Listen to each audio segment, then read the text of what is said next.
Value added method के practical question के बाद अब हम आते हैं अपने second topic which is your income method.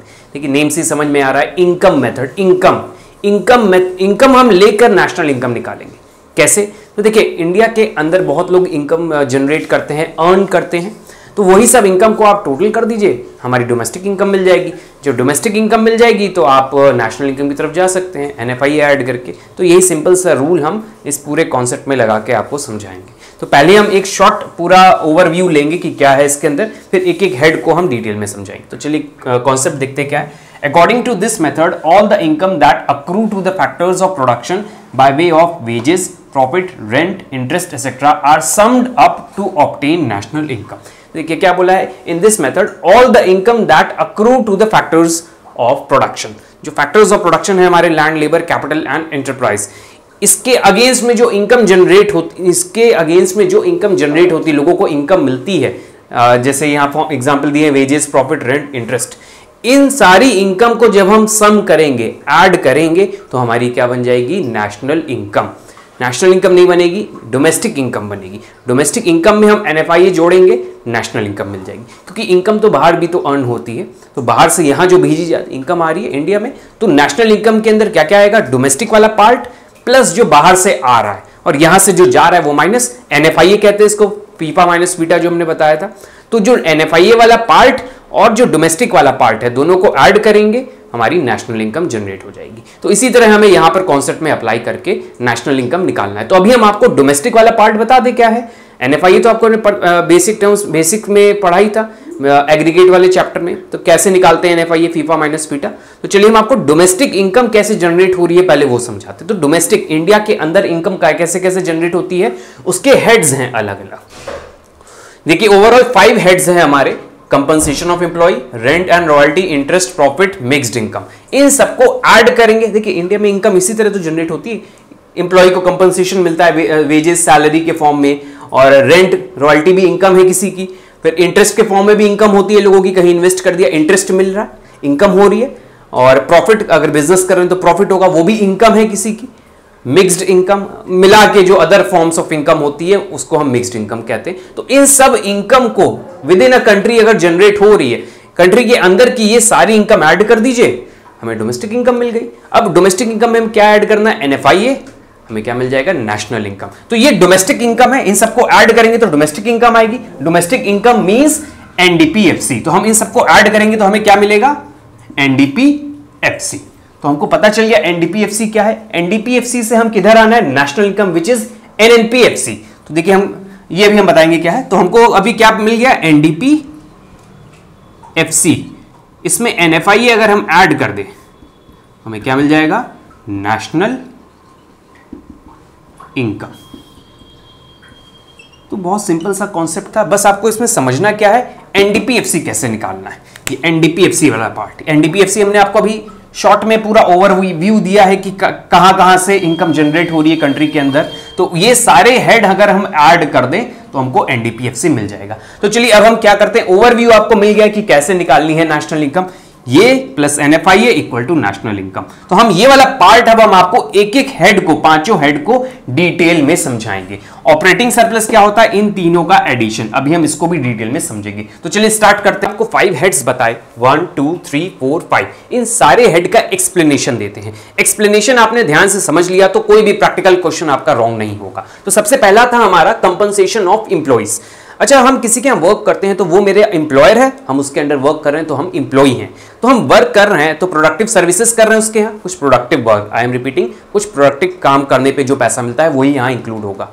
Free में कर रहे हैं तो कुछ नहीं इंक्लूड होने वाला।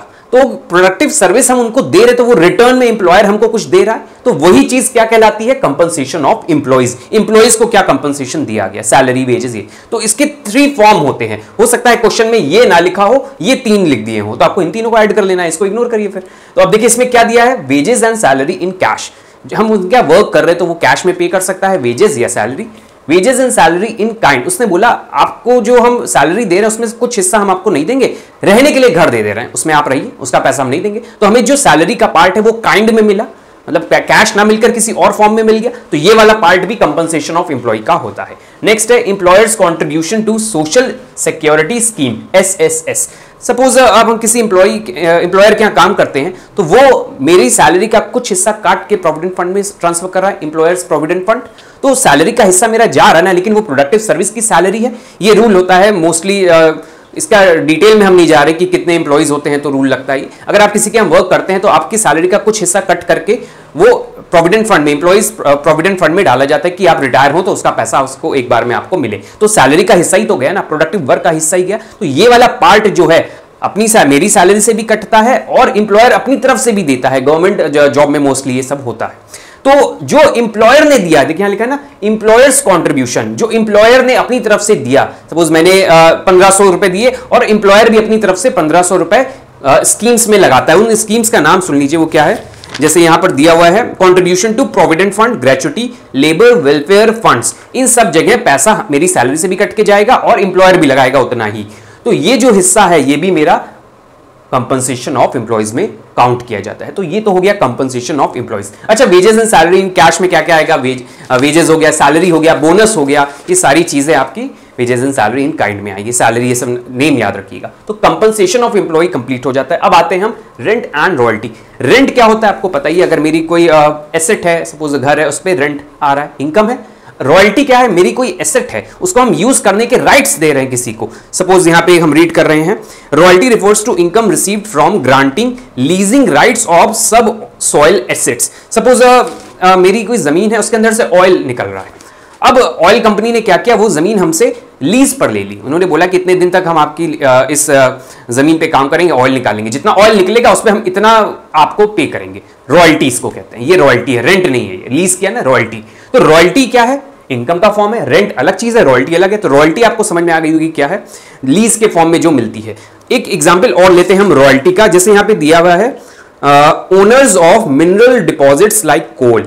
तो ये लोग क्या करते हैं, जिनका माइंस होती हैं, जिनकी कोल माइंस, तो वो क्या करते हैं, कॉन्ट्रैक्ट पे माइन जो निकालते हैं, वर्कर्स जो होते हैं या जो कंपनीज होती हैं, उनको कॉन्ट्रैक्ट पे दे देते हैं कि आप मेरी कोल माइन से निकालिए कोयला और आप सेल करिए, उसका कुछ जो भी परसेंटेज है वो रॉयल्टी के फॉर्म में मुझे देते जाइए। तो इनकम हुई मेरी, तो ये भी रॉयल्टी होती है। रेंट, चलिए आते हैं रेंट रीड करते हैं। Rent is that part of national income which arises from ownership of land and building. Land and building की ओनरशिप से जो हम अर्न कर रहे हैं रेंट के फॉर्म में, that income is called rent.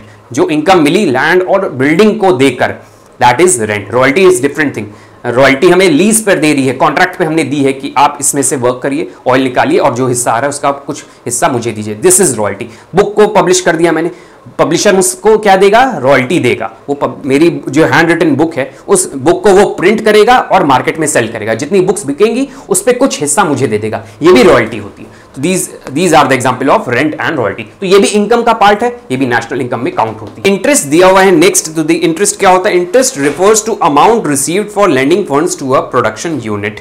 इसके अंदर लिखा हुआ है interest income includes interest on loans taken for productive services only. जो भी फंड मैंने प्रोडक्टिव सर्विस के लिए किसी को दिया, किसी कंपनी को दिया, वो उससे बिजनेस स्टार्ट कर दिया और प्रोडक्शन कर रही है, तो इसकी वजह से जो इंटरेस्ट उसने हमें दिया, मैंने उसको पैसा दिया, उससे बिजनेस हो रहा है, उसके अगेंस्ट में, उस पैसे के अगेंस्ट में उसने मुझे पेमेंट किया। और ये जो पैसा मेरा गया, ये प्रोडक्शन के लिए गया, प्रोडक्टिव एक्टिविटी के लिए गया। अगर नॉन प्रोडक्टिव एक्टिविटी के लिए हम पैसा दे रहे हैं, सपोज मैंने किसी को कार खरीदने के लिए लोन दिया, तो उस पर वो इंटरेस्ट दे रहा है, तो ये वाला पैसा जो है प्रोडक्शन के लिए नहीं गया। अगर कार उसने ओला में लगा दी तो प्रोडक्शन एक तरह से बिजनेस स्टार्ट हो गया, तो वो वाला इंटरेस्ट मेरा काउंट होगा इंटरेस्ट इनकम में।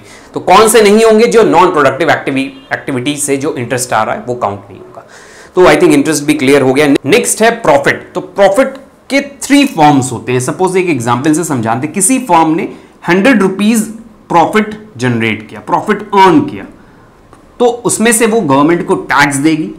तो टैक्स देगी, सपोज 10 रुपीज टैक्स में चला गया, बचे 90, तो 90 में कुछ प्रॉफिट बांट देगी आपस में, जो भी अपने एम्प्लॉइज, जो भी इनके पार्टनर्स हो या फिर इक्विटी शेयर होल्डर्स हैं, उसमें बढ़ जाएंगे कुछ रुपए। सपोज 80 रुपीज डिस्ट्रीब्यूट हो गया और 10 रुपीज इन्होंने बोला कि हम रख लेंगे फ्यूचर के लिए, तो 10 रुपीज। तो देखिए प्रॉफिट के 3 फॉर्म्स बन गए, टैक्स, कॉर्पोरेट टैक्स, डिविडेंड जो बांट दिया और जो बचा है। तो प्रॉफिट, क्वेश्चन में प्रॉफिट ना देकर ये 3 चीजें देगा, तो आपको समझ जाना है कि ये तीनों का एडिशन क्या होता है, प्रॉफिट।